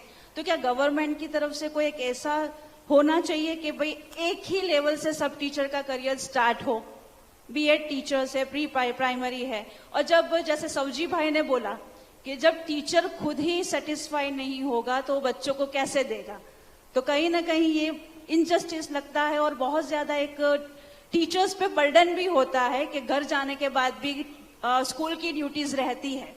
बहुत सारे काम ऐसे होते हैं जो घर जाके उसका करने पड़ते हैं, तो फैमिली लाइफ भी कहीं ना कहीं डिस्टर्ब भी होती है। आई थिंक सबकी ही होती होगी, आई डोंट नो, मेरी तो होती ही है। तो क्या सैलरी में कुछ ऐसा हो सकता है कि भाई सबका एक ही लेवल रहे, स्टार्टिंग लेवल एटलीस्ट? इस सवाल का जवाब मेरे पास नहीं है। सैलरी का सेम स्ट्रक्चर कैसे हो ये मुझे नहीं पता है, लेकिन आटला पगार में आटलू ज काम थाय वो जवाब मेरे पास है। मेरे पास वो जवाब इसलिए है, वो उन्होंने भी दिया कि हमने जिस तरह से काम शुरू किया, तो मुझे वही अपने में जो दिख रहा है वो जवाब मैं बोलूंगा कि 6000 से सैलरी शुरू हुई। एक HIV एड्स का प्रोजेक्ट पे एक NGO के साथ काम करना था, अच्छा काम करने लगे तो 45 दिन में 11 प्रोजेक्ट के कोऑर्डिनेटर बन गए। संस्था को आप अच्छे लगते हो, ये ब्यूरोक्रेसी में बहुत होता है, आप बॉस को अच्छे लगे, बॉस अपने साथ ले जाएंगे, आप तुम यहां आ जाओ डेपुटेशन पे। स्वयं साहब मुझे स्वीपा में ऐसे ही ले गए। तो अच्छा काम करते हो तो एप्रिसिएशन मिलेगा। 11 प्रोजेक्ट्स पे काम करने लगा, 45 की टीम हो गई 6 की जगह, लेकिन सैलरी 6 का 6 था। और हमको सिखाया वही गया है कि जो हम करते हैं उसका हमें कुछ मिलना चाहिए। प्रोफेशन और इश्क में फर्क है। प्रोफेशन हमें ये सिखाता है इससे मुझे क्या मिलेगा, सुन लीजिए एक मिनट, और इश्क में हम कहते हैं कि जान दे दूं। तो जो पैशनेट कैरियर वाले टीचर्स है वहां से जो शुरू होता है, तो वो 11 प्रोजेक्ट के बाद मुझे भी ये सवाल हुआ, मेरे कान में भी किसी मंत्रा ने बोला कि पूछो सर से, इतना काम करते हो, रात को सो जाते हो ऑफिस में, तो सैलरी तो बढ़ाए थोड़ा। तो मैं गया सर को पूछा, तो सर बोले कि संस्था के पास एक्स्ट्रा पैसा नहीं है, ग्रांट भी नहीं आ रहे टाइम पे, तो तुम चाहो तो 4 प्रोजेक्ट वापस कर दो, मैं दूसरों को दे दूंगा। तो वो तो मेरी वर्कमैनशिप पे चैलेंज था। मैंने बोला नहीं, वापस नहीं करूंगा, मैं देख लूंगा। जब मैं रूम से बाहर निकल रहा था तो मुझे ये बोला गया कि शायद दीपक तुम्हारा सैलरी कहीं जमा हो रहा है। उस दिन दरवाजे से बाहर निकल के मैंने ऐसे दरवाजे को लात मारी जोर से, जमा हो रहा है, यहाँ पूरा दिन पसीना बहता, आपको तो बोलना है। वहां से स्टार्ट हुआ। उस ऑर्गेनाइजेशन से 1 साल बाद मुझे स्टेट लेवल के एड्स कंट्रोल सोसाइटी के यूनिट में ट्रेनिंग ऑफिसर बनाया गया। 6 से डायरेक्ट सैलरी हुआ 17,500। 17,500 से 1 साल में पहुंचा 32,000। जब GPSC से कॉलेज में ज्वाइन किया, फर्स्ट सैलरी 12,000 था। स्टाफ वाले पूछते थे कितना सैलरी तुम पहले कमाते थे, तो मैंने जब 32 बोला तो बोले यहाँ क्यों आए हो? मैंने बोला अपने आप को देखने आया हूं। 12 से 88 पहुंचा, 88 पे छोड़ दी जॉब। अभी एक सेशन पे 88 आते हैं। लेकिन अगर उसी टाइम 2001 में मैंने गिजुभाई बराड़ को बोला होता कि सर 6 बजे के बाद मैं नहीं रुकूंगा, हमारी भी फैमिली होती है, आटला पगार में आटलू ज काम थाय, 5:30 हूं थाकी ज जाऊं। ये यहाँ मैडम बैठे, वो खुद बताएंगे। हमारा IIT जब एस्टेब्लिश हो रहा था तो मुझे तो एक अध्यापक और थोड़ा सा OSD का नाम देकर ऑर्डर दिया था। हॉस्टल में रेक्टर नहीं थे, तो मैंने मीटिंग में बोला कि मैं रह लूंगा। तो 7 अगस्त से 23 अक्टूबर मैं हॉस्टल में बच्चों के साथ रहने चला गया था। वो मेरे जॉब प्रोफाइल में नहीं था। जब भी हम किसी से मांग के काम मांगेंगे, आज तक ऐसा ऑफिसर नहीं बना जो आपको एक्स्ट्रा काम देने से मना करे। लेकिन हम मांगते नहीं है, हम भागते हैं थोड़े से काम से, और इसलिए अपने काम से नफरत करना शुरू कर देते हैं। अपने काम से घिन आती है, अपने काम से एनर्जी लॉस होता है, और जब एनर्जी चली जाती है तो आप जीप से उतर जाते हैं। गांधीनगर अहमदाबाद जीप बहुत चलती है, which is joy, energy, enthusiasm and peace. जो काम वही काम करो जिसमें आपको मजा आए, जो काम करने से आपका एनर्जी बढ़े। 6 घंटा पढ़ाने के बाद की वही एनर्जी हो, घर जाके बीवी को आई लव यू उतनी शिद्दत से कह पाए। आज तो मैंने 3 लेक्चर ले लिए हैं, तो 1 घंटा मुझसे बात मत करना, खत्म, मत रहो टीचर, कोई और काम ढूंढ लो। Joy, energy, enthusiasm and peace. रात को नींद भी अच्छी आए, sense of peace with self, I am in a jeep. तो थोड़ा सा view of life affects my way of life वाले फंडा पे, क्योंकि पॉलिसी चेंज कराने में शायद हम बूढ़े हो जाएंगे। सबका सैलरी, सबका ग्रेड पे कराने में बहुत सारी हड़तालें हो रही है और हड़तालों का अप्रोच हमारे देश को बहुत ही तोड़ रहा है। Actually main problem is there sir कि जब इतने एफर्ट्स के साथ, बहुत ही एनर्जी के साथ एंड अपना समझ के जब काम करते हैं और हमारी नजरों के सामने जब कोई न्यू कमर्स आते हैं एंड बहुत ही पंक्चुअल टाइम के अंदर बहुत ज्यादा एफर्ट्स नहीं लगाते हुए भी उनको जब बहुत ज्यादा लेवल की सैलरी दी जाती है, एट दैट टाइम फील होता है, फिर भी दूसरे दिन एज इट इज ही हो जाता है हम लोग कि हमें तो एफर्ट से ही काम करना है, बट वो चीजें कहीं ना कहीं दुखती है। तो वो एक बहुत बड़ा एक गैप नजर आ रहा है। जो अब मैं गलत शब्द यूज कर रहा हूं, लेकिन जो एजुकेशन के मार्केट से हमें बाय प्रोडक्ट मिली है ना, वो कंपैरिजन मिली है, हम उसके भोग बन चुके हैं। तो पड़ोसी, हम लोग अपने सैलरी से एक अच्छा सा कार खरीदे, मारुति स्विफ्ट खरीदी, आप 6 महीना देखोगे बालकनी से खुश होंगे, बढ़िया है बढ़िया है बढ़िया है, कितनी अच्छी कार है। जिस दिन बालकनी में निकलोगे आपको पड़ोसी की BMW दिखेगी, आप बोलेगे ये BMW किसकी है? बोले पड़ोसी कल ही लाए।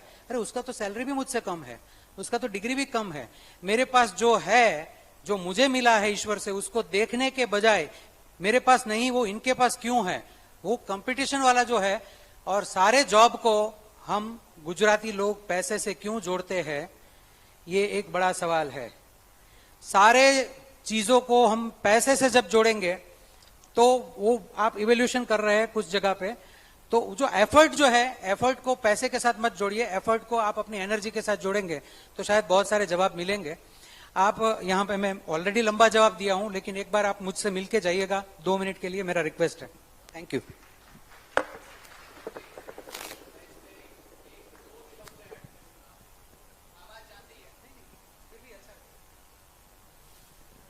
गिजुभाई बदेका, मुछाड़ी माँ किस लिए याद की गई है वो सोचिए।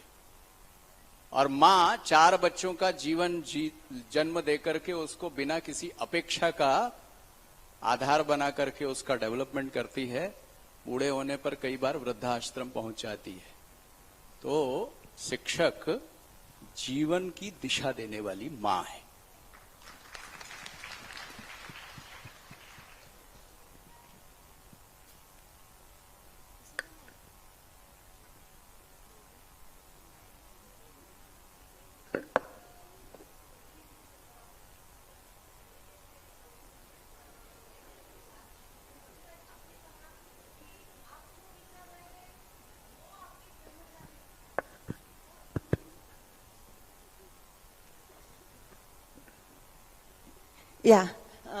पहले तो मुझे थोड़ा उस पे फरियाद है कि आपने कहा कि आपके कर्मचारी अपने को खुद मालिक समझे, और ये सब टीचर है। हम ये नहीं समझने वाले हैं कि मैं ही ट्रस्टी हूँ, मैं ही मालिक हूँ। मैं being a teacher 34 years I have been practicing as a teacher. मुझे माँ बनना है, मुझे टीचर बनना है, मुझे ट्रस्टी नहीं बनना है। मेरे पास मालिकी भाव नहीं होना चाहिए, मेरे पास इम्पर्सनल मालिकी भाव होना चाहिए। ये मेरा बच्चा है, मुझे उनको बड़ा बनना है, उनके ड्रीम को सेवन करना है, उनके ड्रीम को मुझे बड़े होके देखना है। अभी अभी मोदी साहब ने कहा कि एक टीचर एक एक स्टूडेंट के ड्रीम को जीता है। तो ये आपके कर्मचारी को, आपके जो भी संपर्क में आए, इससे ऐसे काम कैसे लिया जा सकता है कि मेरी सैलरी ऊपर जमा हो रही है। हाँ, तो ये मुझे सैलरी पे नहीं जाना है, मुझे वर्तर पे, मुझे मान सम्मान पे, कोई भी इंसेंटिव के बिना, साथ में पर्दे पे मुझे इंसेंटिव नहीं चाहिए, मुझे काम करना है बस। वो आप चाहते।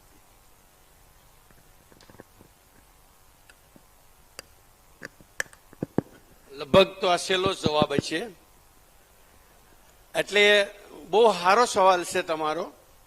મારો પહેલેથી કોન્સેપ્ટ રહ્યો છે અને હું આ અનુભવ્યું પણ છે। હું જ્યારે નાનો એવો ત્યારે હીરા ઘસતો ને, હરિકૃષ્ણ જે કંપની છે એમાં હું કામ કરતો ને, ત્યારે હું શેઠ મારા છે ને 5 વાગે વ્યા જતા. મને એમ કે તું સાંજે 8 વાગે ચાવી લોક કરી અને તું ઘરે ચાવી આપી જાય. આ કામ હું કરતો, એક્સ્ટ્રા કામ કરતો. એને મને ભાગીદાર બનાવ્યો અને અત્યારે હરિકૃષ્ણ કંપનીનો હું ટોટલ ઓનર છું. મારું કહેવાનું એ છે કે તમે ટીચરને 1 લાખ રૂપિયા પગાર હોવો જોઈએ. મેડમ, ખરેખર આ નથી દેતા, શોષણ છે. આ એગ્રી લાખ રૂપિયા પગાર હોવો જોઈએ અને દેવોય જોઈએ. હું સીએમ કે પીએમ હોત દઈ દઉં, પણ એ તો એક્સિડન્ટ થવાનું નથી. અરે હવે શિક્ષકની નોકરી તમે પસંદ કરી, કોઈ ગોળી તો દીધી નહોતી.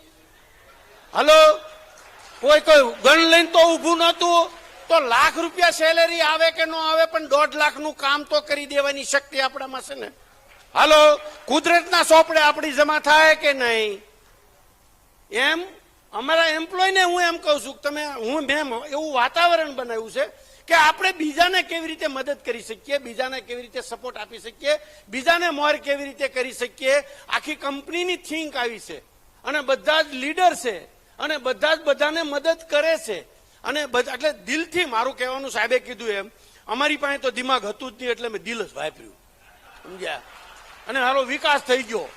હારું દિમાગ હોત તો ન થાતો. એટલે અમે જે પણ ડિસિઝન લીધા, કન્ફ્યુઝન આવે ને છોકરાઓને કહું છું, જયારે ડિસિઝન ન આવે ને, દિલ કે ને એ કામ કરવું, દિમાગ કે તો કરવું જ નહીં. દિલ કે એ સાચો જ નિર્ણય હોય અને અમારા નિર્ણય ભગવાનની કૃપાથી સાચા પડ્યા. હું મારી ફેક્ટરીમાં આજે અમે 500 જણાને તૈયાર કરીએ છીએ, દર વર્ષે ટ્રેનિંગ આપીએ છીએ. પણ મારા દીકરાને ટ્રેનિંગ આપું, એ જ ટ્રેનિંગ આપું છું, એમાં કોઈ ભેદભાવ નથી. એ મને 98 દીકરા કામ લાગે છે.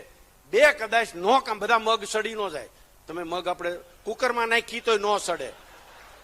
98 તો કામ. એટલે હું એમ કાયમિક મારા દીકરાઓને કહું છું, 6000 કારીગર છે, એને હું દીકરાની ઘોડે રાખું છું. એ મને બાપ સમજે કે નહીં? હાલો, મારો એક શેડાળીઓ સમજે કે નો સમજે, પણ મારા 6000 દીકરા બાપ તરીકે કામ કરે છે, બાપ તરીકે વર્તન કરે છે અને બાપ જેટલી મને સર્વિસ આપે છે. પણ હું હૃદયથી એને દીકરા ઘોડે માનું છું. એના મા બાપ નહીં, મારા મા બાપ તરીકે માનું છું. મેં જેમ વાત કરી, એના હાહુ હારા નહીં, તે મા બાપ તરીકે માનું છું. અને આ 4 પેઢી લગી અમે આ એન્વાયરમેન્ટ બનાવ્યું છે, એટલે આ વાતાવરણ ભાવાવરણ બન્યું છે, વાતાવરણ બન્યું છે. અને આલ્કોહોલ નહીં, વર્કોહોલ માણા બન્યા છે. 24 કલાક કામ કરે છે. ઘરે તે અમારું કંપનીનું સારું કેમ થાય વિચારે છે. આ વિચારતા કર્યા છે, કારણ કે વિચાર જો સારો છે, બાય પ્રોડક્ટ એને મળે છે. એટલે શિક્ષકોને તો સેલરી વધશે જ, કારણ કે આ બુંગીઓ કેદુનો વાગે છે, વધશે 100%. પણ આપણે એની પહેલા ઈ માગે ને એની કરતા કામ આપવાનું ચાલુ કરી દઈએ એટલે બાય પ્રોડક્ટ પૈસા તો મળી જાય. Thank you, thank you.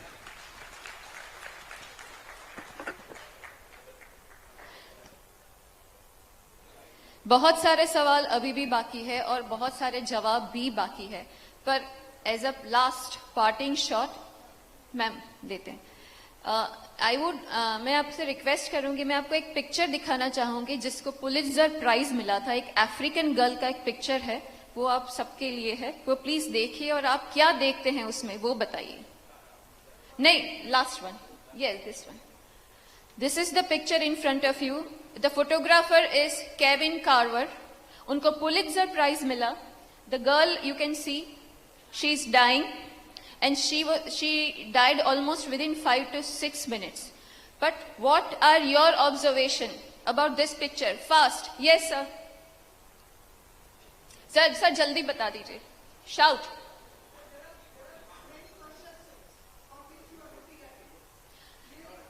Sir, thank you so much. Please badge. This picture is not about perception. It is ground fact, reality of life. Yes. Let's clap for him. The picture. આગળ જતા પહેલા હું તમને બતાવી દઉં, આ picture લઈને પુલિત્ઝર price મળ્યું. He committed suicide after that particular award because he realized કે હું હ્યુમેનિટી ચૂકી ગયો. અહીંયા જે એક વલ્ચર દેખાય છે, એક વલ્ચર નહીં, એક વલ્ચર તો એ રાહ જોઈ રહ્યું છે, બચ્ચી મરશે પછી એને ખાશે. પણ એ ફોટોગ્રાફર હતો, એ તો જીવતે જીવતી છોકરીને ગળી ગયો. અને એટલા માટે એ જ ખાલી શીખવાનું છે આ સેશનમાંથી. એને શિક્ષક નહીં હતો. કેવિન કાર્વરને કોઈ શિક્ષક નહીં હતો જીવનમાં. અને આપણે જે અહીંયા શિક્ષકો બેઠા છીએ, આ હ્યુમેનિટી છે તમારા સામે. એમની હ્યુમેનિટી બચશે કે નહીં વર્ચ્યુઅલ રિયાલિટીના જમાનામાં, એ તમારા હાથમાં છે, મારા હાથમાં છે, આપણા હાથમાં છે. એટલે એમાં બીજા કોઈ પર્સપેક્ટિવ, સેલરી વગેરે આવશે જ નહીં. જો આપણને આ કામ માટે આપણે બન્યા હોય તો જ કરવાનું છે. Because this dying girl is the humanity. અને એ જ આજના જે પેનલિસ્ટ છે એ તમને ફરીને કહી રહ્યા છે. ક્વેશ્ચનના જવાબો પણ એ જ છે. હજી જે પ્રશ્ન નથી પૂછાયો એનો પણ જવાબ આ છે. Humanity first. Second, try to develop sense of humour તમારામાં અને તમારા બાળકોમાં. અને થર્ડ, તમે જે ઘરે છો એ જ બિહેવિયર બહાર લાવો અને ક્લાસરૂમમાં જે બિહેવિયર છે એ જ ઘરે લઈ જાઓ. તો આની સાથે હું વિરમું છું અને આપણું આ સેશન આપણે પૂરું કરવા જઈ રહ્યું છે. ત્યારે હું ફરીથી please take off the picture. And Shri Vallabhbhai Zadafia જે થોડા પાછળથી આવ્યા હતા, તો હવે એમને હું રિક્વેસ્ટ કરીશ કે એમનું સન્માન કરે justice, chief justice Shri Shambhunathji.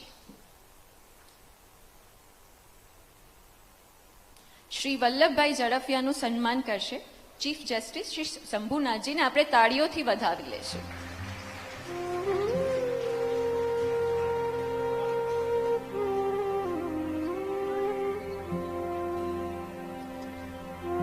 Shri Vallabhbhai ज़ड़फिया का सम्मान कर रहे हैं चीफ जस्टिस श्री शंभुनाथ जी. तालियां चालू रहनी चाहिए.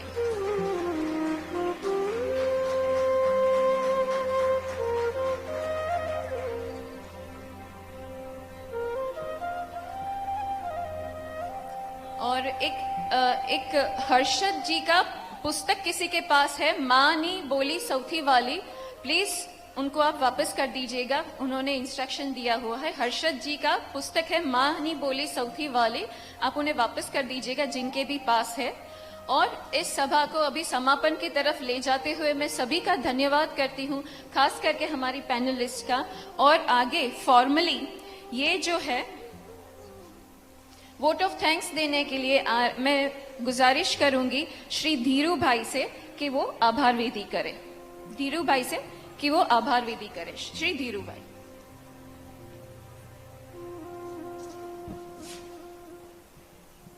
શિક્ષા સંગમના બીજા દિવસના હાફ સેશનમાં પધારેલા મંચસ્થ સન્માનીય શિક્ષકગણ, સૌ આમંત્રિત મહેમાનોએ આજે બીજા સેશનના હાફ દિવસમાં સૌનો આભાર માનીએ છીએ. બપોર પછી આપણે લંચ કરી અને થોડો ઘણો આરામ મારીને સમયસર આવી જઈએ. બસ